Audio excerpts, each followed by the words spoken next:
जय श्रीराम पिला माने आज आम जानिबा विज्ञान।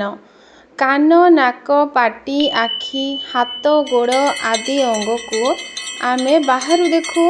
एमाने आम शरीरर बाहर अंग अटंती। तेणु एमान को आमे कौन कहिबा? एमान को आमे बाह्य अंग कहि परिबा।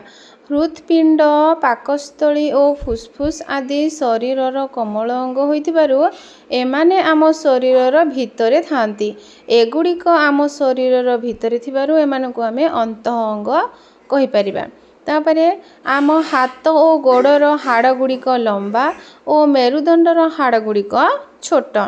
मांस हाड़ और रक्त को नहीं आम शरीर गठित। व्यायाम कले मांसपेशी सबल, हाड़ टाण और शरीर सुंदर देखा जाए। तापरे हृत्पिंड फुसफुस आम जन्म ठारू मृत्यु पर्यंत विश्राम न नहीं अविराम काम करी चली थांती। पाकस्थली रे आम खाद्य हजम हुए। हृत्पिंड आम शरीर रे रक्त संचालन करे। फुसफुस रे आम रक्त परिष्कार होइथाए। सुस्थ लोकर हृत्पिंड मिनिट को 60 रु 80 थर शब्द सुबिथाए। आम हाथ और गोड़र हाड़ गुड़िक लंबा और मेरुदंडर हाड़ गुड़िक छोट।